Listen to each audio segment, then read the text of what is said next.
So we've made it to week 10 of my series Journey to Marvel's Infinity War. That means we're over halfway through this series. It's crazy. It feels like we just started, and at the same time, it feels like I've been doing this for a very long time. Today we're talking about Guardians of the Galaxy. To me, this is one of the most pleasant surprises of the Marvel Cinematic Universe. Right up there with Iron Man and the Avengers. I've got Guardians of the Galaxy, these movies that was like, wow, you pulled that off, and it was so fun, fresh, different, and just a great and memorable experience in the theater for me. If you're new to these re-reviews, the way they work, that I'm going to talk about the movie, also try and talk about the background about the movie a little bit. I'm going to talk about the MCU connections and share some of you guys' takes on the movie at the end of the video using the Stardust app. And so if you enjoy appearing in one of my future videos, consider downloading that Stardust app at the link down below. Share your reactions and tag me in there. With that said, let's go ahead and get started talking about the good. When it comes to Guardians of the Galaxy, what makes this movie work for me is they've created this world and populated it with amazing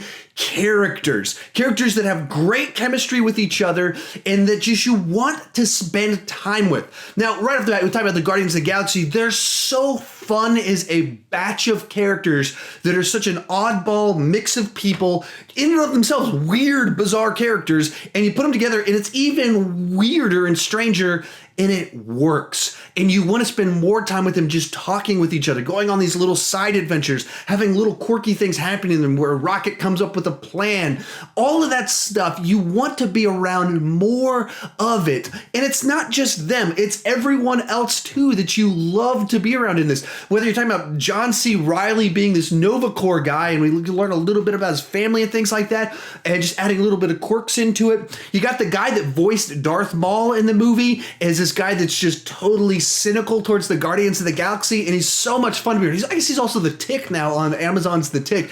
It got a great voice, and he's in this one. It's kind of like a guy that's just playing the straight man in it, while at the same time being really funny in the way he interacts with them. Yeah, and just kind of throughout the whole movie, these characters that you love to be around. And also the thing that makes this movie work, tied directly to this amazing cast or characters, is the cast. The people that they found to play these parts, where you just go, wow, how did you pick out, how did you know this would work? So right off the bat, the thing that just like blows up off the screen in this movie, Chris Pratt is Star-Lord. So for me, I watched the show Parks and Rec. So I knew him as Andy Dwyer, who's a fat guy that's dopey, stupid, and you would never in a million years think this guy's going to be like the new Han Solo, the new Indiana Jones, this new action hero. You would never think that. And then even he also got some roles in like Moneyball and Zero Dark 30, where he was like a commando and a professional baseball player. And so he dropped the weight, but he was playing kind of like a more serious character. And you never really knew of him as this lead actor. And then he's cast in this movie. And in that opening sequence where he's dancing, you just see it instantly go, wow, how did this never happen before? How did Hollywood miss this guy that they'd had there for 10 years? And just even the story of someone like Chris Pratt, who'd been around for 10 years in Hollywood, maybe more than that, and then suddenly gets burst to the A-list through this quirky movie. That's a cool story in and of itself, and he pulls off the physicality, he pulls off leading man, the quirks, the quips, all of it can just pull off the role. And you go from there and you go, they got Dave Bautista to play Drax the Destroyer as this funny guy role, and also the physicality. And they were originally supposed to have Jason Momoa, and there was all these rumors Jason Momoa was about to be cast in this movie, probably as Drax the Destroyer, and then it fell through.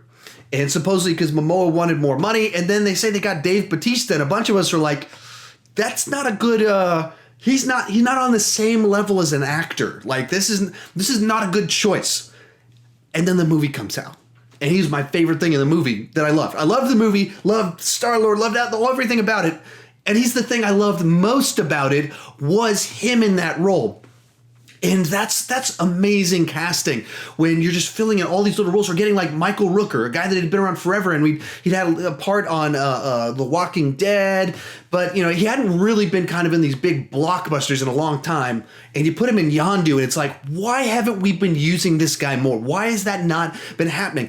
And then from there, you go, just the whole movie's populated by these legacy actors. You got Glenn Close in the movie, and you almost forget Glenn Close is in this movie because everyone else is kind of outshining her. Just so much just because the part she has doesn't lend itself to being, this great Glenn Close performance.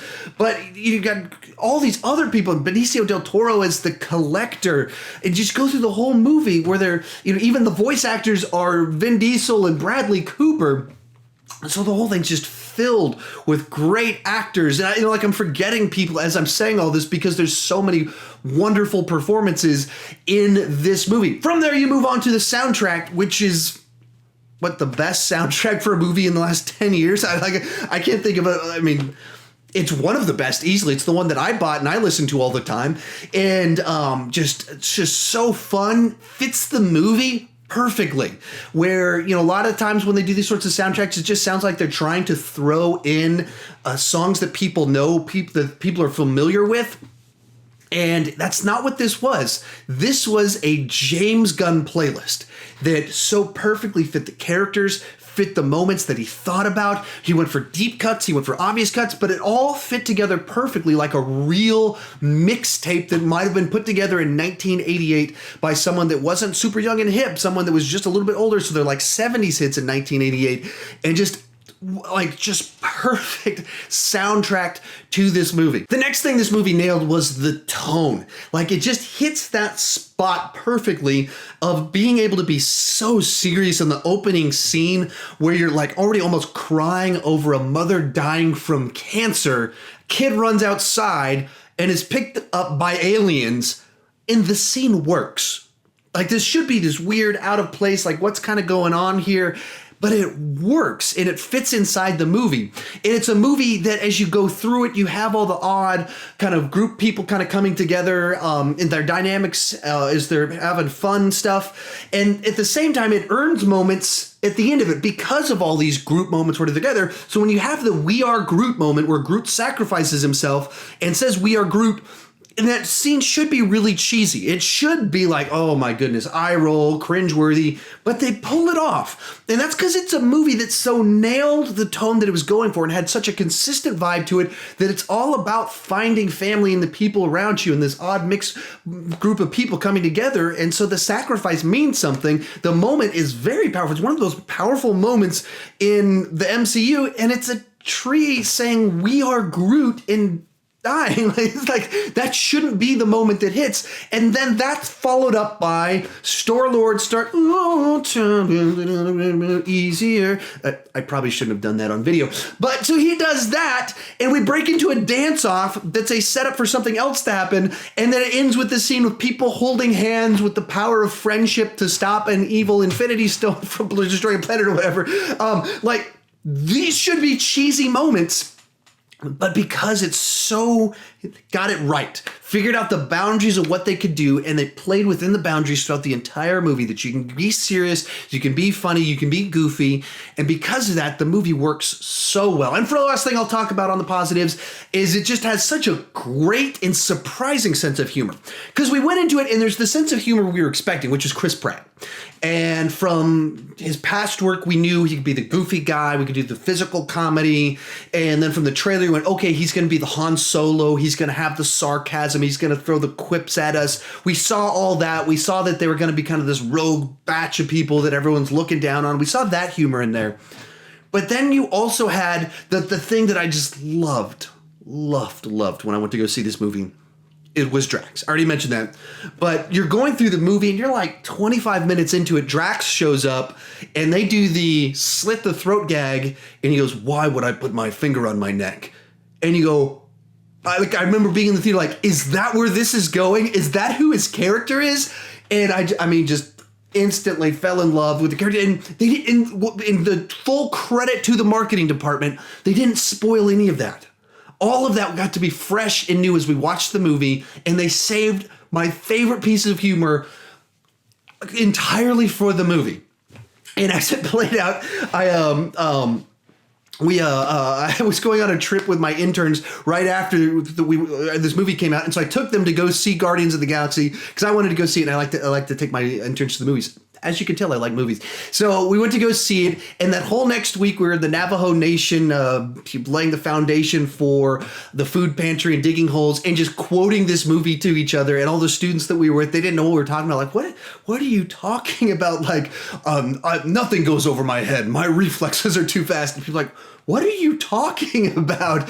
And then I learned you shouldn't call your interns a green horse. They don't like it when you do that, apparently. But anyway, sorry, sidetrack on that one. I really loved the humor in this one. But so you had the Drax stuff, and then there's so much stuff about it that was just so quirky James Gunn that it didn't feel like generic MCU quips. MCU's known for these type of quippy type things, and that's in here. But so much of it just felt James Gunn with a very oddball groove to it. And like the movie ends, and the first thing that pops up is Baby Groot dancing. and it just works so well. This sort of idea that probably shouldn't work the way as well as it does, but it does. He pulls it off, and the whole movie's kind of filled with these little moments where, where Drax runs off with a knife and he goes, I'm going to keep this knife. And the guy goes, that was my favorite knife. It's such a weird, oddball, funny moment.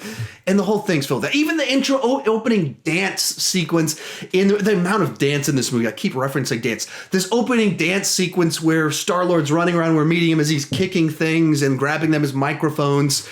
Doesn't seem like anything else in the MCU, but fits in this wonderful tone that's distinctly James Gunn, and makes for such a unique film inside of the MCU. From there, let's move on to the mixed aspects of this movie. The big thing that comes to mind is the story. Now, the movie's supposed to be about camaraderie, friendship, and theme heavy as it's about the characters. And so we get so much time with our main characters and pulling them together, getting their backstory and populating with people like Yondu and all these other characters, so many other great characters that we get so much time with, that the story feels like an afterthought. And to some extent, that certain ways it doesn't really bother me on a grand scope theme. It's not like I watch the movie and I'm like, oh, I hate the story on this one. It's more like I just don't even think about the story as I'm watching. I'm just having so much fun hanging out with everybody. Oh, we get to see Yondu again. And oh, we're in prison now. And oh, we're about to go save the day. But like after I watched the movie the first time, if you'd asked me what the story was, I'd be like, there's a group of bandits and assassins that team up to stop Ronan. Stop Ronan from what? He wants to destroy a planet, I think. But I wouldn't be able to tell you why. And it's kind of a weird one because it's if you don't remember the story for a movie you just watched, that's not a good sign. But at the same time, if you had a great time watching the movie and you had fun with it, it was a good enough story. It did its role to spend you the time with the characters. And so it feels a little bit more mixed to me because it wasn't something that I distinctly thought was bad. Even rewatching it yesterday, as I was watching it, taking notes, trying to be critical as I was watching, it was like, this story's not the strong point here, but it's also not bad. It's just good enough. It does its role for this movie. From there, we will move on to the bad, and the big one on this one is Ronan the Accuser. Our main villain in this movie is very much like so many villains in the MCU that he's just kind of there. He's pretty dull. He's very one-dimensional in what we're given for this character. And if you've watched my recent MCU villains video, I don't mind him nearly as much as a lot of other people, and I think I liked him as a villain better than I liked Ego or the Sovereign, and I do consider the Sovereign main villains in Guardians 2, or one of the main villains in Guardians Volume 2. And he doesn't bother me as much. He's more like the story. He's good enough. He fits the role that the movie needs him to be. And so as I watched the movie, I wasn't thinking, oh, this is bothering me, some of the ways that the Sovereign and Ego do in the next one. It was just, afterwards, it was like he didn't make much of an impression other than, what are you doing? Having this big voice that yells. Besides that and having an image that can stick in your head a little bit, there's not a lot to him that you can remember, and some of that ties back to the plot. And rewatching it yesterday and taking notes and then looking some stuff up on Wikipedia, the problem here very much is time. They didn't give him enough time. Because you get this opening scene where he's got a guy from the Nova Corps and he does this monologue, and we just kind of cut to him like, my people will never forgive you. We do not accept this treaty. You have been accused, and it says all this stuff. And as you're watching the movie, it's just too much backstory very suddenly for us to be able to follow what's going on. if we got more time, I think he would very easily be a much better villain, because there's this whole backstory about the Kree and the Nova Corps, and him as kind of this extremist within the group that's out trying to make right because he feels like his people have been wrong, but the Kree don't want to stop him, and all this stuff is going on that if that was a story that we spent time with, sounds pretty interesting to me. It sounds like there's a worldview, there's an idea here where someone feels wrong and therefore they've become an extremist and they're looking for a power to make this happen. In the movie, he tries to team up with Thanos so that Thanos will do the work, but once he gets the Infinity Stone, he realizes he doesn't need Thanos, so then he goes to do it himself. That's all pretty interesting, but the way it plays out in the movie, it's like they cut 20 minutes of Ronin, 20 minutes of Kree backstory, 20 minutes of Nova Corps backstory, just because we can't have a movie that's 3 hours long, so it's just kind of summarized in this one scene at the beginning, and we kind of move real quickly through it. And so I think he could have been better. I get it. If the people that don't like him, I do get it. I think it could have been better, and that's probably why it doesn't bother me so much. Also, this movie, it feels a lot like it exists in certain ways to give us interstellar MCU exposition. So you've got, it gives us a scene where we're getting the backstory that there's the Kree and the Nova Corps, and there's all sorts of stuff going on. The Collector scene gives us the exposition scene on the Infinity Stones that James Gunn has gone on record saying, that stuff was really difficult to do, and putting Thanos in the movie, that was better for the MCU than it was for this movie because it was tricky for me to have to work that in there. And all of that was set up for Infinity War. All of the stuff was, which Kevin Feige brilliance, like working 4 years in advance, like, all right, we want to sprinkle this in here and put this in here so that 4 years from now we can do Infinity War. And so, and it works well. Like, it gives us backstory one, and it never bothered me when I was watching the movie initially. Rewatching it now, it's like, wow, there's a number of just exposition scenes in this movie where it stops, and like there's even like a PowerPoint presentation where it's like, and then before the Big Bang, there were these 6 stones, or these 6 items that were like compressed. You go, wow, we're getting so heavy on exposition in this movie. Overall, though, this is a movie that I think it on an entertainment level, it's like way up here for me. If I'm sitting back and reviewing it on a quality of filmmaking level, it's not as good as it is entertaining, is a way I would phrase that. And that's kind of how my reviews work, where I have 2 different scores in there. So if I was to rate this movie, I'd give it a B+ very easily, a very solid movie, but not necessarily a great movie. But on an entertainment level, this is a 9 out of 10 for me. This is one of the most entertaining movies in the MCU for movie, with characters that I love to spend time around, be around, and just kind of enjoy the adventure of as they get into trouble and the hijinks they get into. This was just so much fun for me, and that's why for this one used to be, and I think the very first 2 MCU rankings I did, this one was at number 1. And a lot of that was the nostalgia and my experience with my interns going to go see it. Rewatching it, there's some things where I went, there's some ones that I think are better and are a little bit more entertaining than this one. This one probably has the most nostalgia. This is like the nostalgia 9.5 for me movie of the MCU. Anyway, with that said, let's move on to the MCU connections on this one. So on this one, I'm going to talk about a bunch of stuff, but I'm going to miss a bunch of it because there's so much, and it's talk about the Infinity Stones, intergalactic MCU, so much going on in this one. Tell me down in the comment section, what do I miss? I love it, and I pin some of your comments when you catch something that I missed that was a big thing. So right off the bat, we're introduced to the Kree and the Nova Corps. We get to spend a good bit of time around them. In particular, Nova Corps, learning they're kind of like the police of this section of space, and so get a little bit hint of that. And then the Kree, we see them mostly from the perspective of Ronin, who's the extremist in the bunch, so we don't get as much background to understand that community as we do with the Nova Corps, but we get little hints of it. Then Ronin shows up, and if I'm not mistaken, he kills the other from the Avengers right before he talks to Thanos. Comment section, make sure I'm correct on that one. That was my interpretation. That's what I had read in some articles. I just want to make sure I'm not mistaken on that one. And then we get our first real Thanos moments, because Thanos had been background. We got that Avengers scene in there, and we get a scene with Thanos here where we learn that Ronin is trying to collect this orb that has an Infinity Stone in it, because Thanos is interested in those Infinity Stone things, and as a trade for this was his Ronin's original plan to get Thanos to blow up the planet that he's mad at, and then as the movie progresses, when he gets it himself, he realizes he can be powerful on his own. Also, this movie gives us the history of the Infinity Stones. We go see the Collector that we first met in Thor: The Dark World. We show up there, and he gives kind of like puts up his PowerPoint presentation. He's like, before the Big Bang, and we get this whole story about where the stones came from and kind of their power and how they can destroy things and how not everyone can hold them, and all this really important information that's setting up Infinity War. This is really the movie that has if you want to understand Infinity Stones, if you want to understand Infinity War, where we're headed, that scene with the Collector is must watch stuff. Watch it like 10 times. I know I need to rewatch it like 10 more times to catch everything, to figure out how all of this stuff is going to tie together. As the movie progresses, we learn that the Nova Corps has the Power Stone, the one that Ronan acquired. They at the end of the movie, it's turned over to them. They put it in a vault in this movie. So now we know where one of these Infinity Stones is. And I'm sure that's really important information that's going to have some introduction to Infinity War. See where that kind of takes out with Thanos really wanting to have that stone. Also, an important thing that happens in this movie, we learn Howard the Duck exists in the MCU. That's great to know. Howard the Duck shows up. In just the Guardians world of things, it sets up a whole bunch of pieces for the next film. We learn Star-Lord is not just human, he's half alien, and whatever that half alien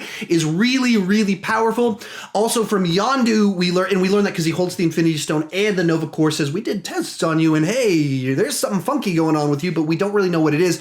Also at the end of the movie, Yondu says something to the effect of, it's a good thing we didn't turn him over like the contract said we were supposed to, setting up where it heads off to with the second film as it answers some of those questions. Also, we learn there's like this floating head place that they go in the second half of the movie. We learn about these celestial beings, setting up once again some of the pieces that would lead to a little bit of understanding some of the stuff that goes on with Ego in the next movie. Not explicitly, but in the idea that there's all these powerful celestial creatures out there that are planet size. That's important information for where we're going with all of this.